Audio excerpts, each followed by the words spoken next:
নমস্কার বন্ধুরা, অর্পিতার রান্নাঘরে সবাইকে স্বাগত। আজ আমি আপনাদের সঙ্গে সুস্বাদু চিকেন বার্গারের রেসিপি শেয়ার করব। এই গরমের ছুটিতে দোকান থেকে না কিনে বাড়িতেই বাচ্চাদেরকে সহজেই চিকেন বার্গার বানিয়ে দিতে পারেন, তাহলে বাচ্চারা খুব খুশি হয়ে যাবে। চিকেন বার্গার বানানোর জন্য আমি এখানে নিয়েছি বোনলেস চিকেনের টুকরো। এই চিকেনের টুকরোগুলোকে আমি মিক্সিং জারের মধ্যে দিয়ে দিচ্ছি স্বাদ মতো নুন, দিলাম টুকরো করে কেটে রাখা পেঁয়াজ, দিয়ে দিচ্ছি ঝালের জন্য গোলমরিচ পাউডার, আর দিয়ে দিচ্ছি আদা রসুনের পেস্ট না থাকলে আপনারা গোটাও দিতে পারেন। দিয়ে দিলাম দেড়খানা মতন পাউরুটিগুলো ছোট টুকরো করে কেটে নিয়েছি, সেটাও দিয়ে দিলাম।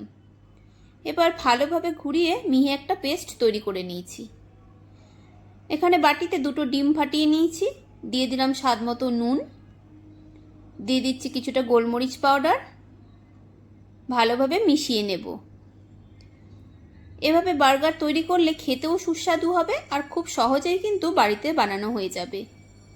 এখানে নিয়েছি বিস্কুটের গুঁড়ো। এবার এই যে চিকেনের পেস্টটা তৈরি করলাম সেটা বাটিতে বের করে নিয়েছি। কিছুটা করে চিকেনের এই পেস্ট নিয়ে এভাবে হাতে করে শেপ দিয়ে নেব বার্গার প্যাটির।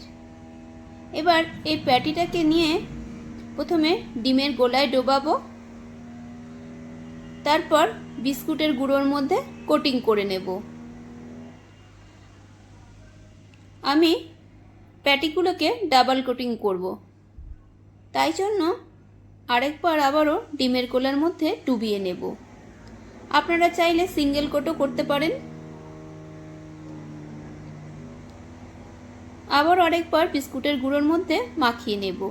রেসিপি দেখে ভালো লাগলে লাইক, কমেন্ট, শেয়ার অবশ্যই করবেন। আর আমার চ্যানেলে নতুন বন্ধু হলে চ্যানেলটি সাবস্ক্রাইব করে নেওয়ার অনুরোধ রইল। সব চিকেনের এই বার্গার প্যাটিগুলো এই যে তৈরি করে নিয়েছি। এবারে একটা বাটিতে এই চিকেন বার্গারের জন্য সস তৈরি করব। তার জন্য দিয়ে দিচ্ছি কিছুটা মেয়োনিজ, দিয়ে দেব কিছুটা টমেটো কেচাপ,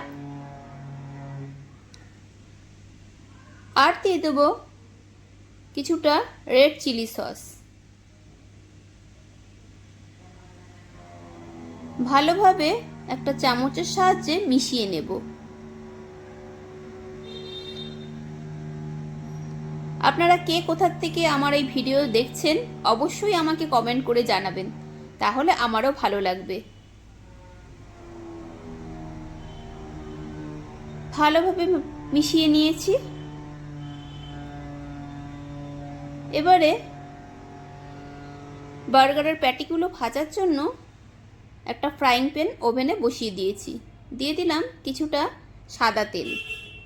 তেল গরম হয়ে গেলে বার্গারের প্যাটি গরম তেলের মধ্যে ছেড়ে দিলাম।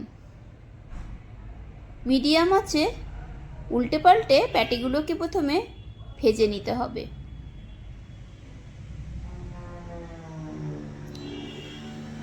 ওপর থেকে একটু তেল ছড়িয়ে দিয়েছিলাম। একটা দিক ভাজা হয়ে গেলে আস্তে করে উল্টে নিলাম।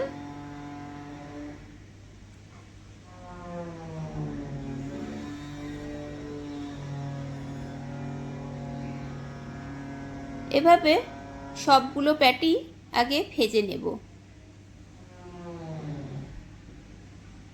প্যাটিগুলো ভাজা হয়ে গেছে, তুলে নেব।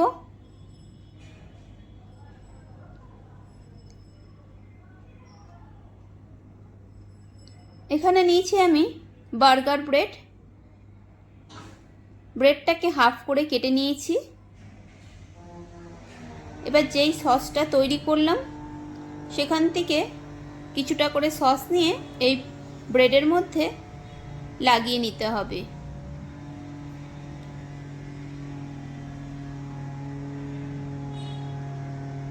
এভাবে বার্গার ব্রেড তৈরি করলে খুব ভালো হয় খেতে।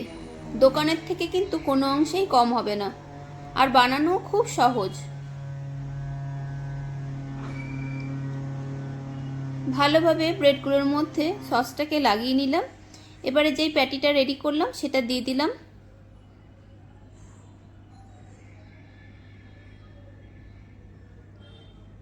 এবার ওপর থেকে দেব ওই ব্রেডগুলোর মধ্যেও কিছুটা সস লাগিয়ে নিলাম। এই স্লাইস চিজ দিয়ে দিচ্ছি। এখানে আপনারা চাইলে টমেটো টুকরো করে কেটেও দিতে পারেন বা পেঁয়াজের স্লাইসও দিতে পারেন। আমাদের বাড়িতে এরা পছন্দ করে না বলে আমি আর দিলাম না। ওপর থেকে ব্রেডের আরেকটা অংশ এই যে বসিয়ে দিলাম। তৈরি হয়ে গেল বাড়িতেই সুস্বাদু দোকানের মতন চিকেন বার্গার। এভাবে আপনারা বাড়িতে চিকেন বার্গার বানিয়ে অবশ্যই খেয়ে দেখবেন, আশা করছি আপনাদেরও ভালো লাগবে। এভাবে চিকেন বার্গার তৈরি করলে ছোটরা কেন বড়দেরও কিন্তু খেতে ভালো লাগে। খুব শীঘ্রই দেখা হবে নতুন কোনো ভিডিওতে। সবাই ভালো থাকবেন।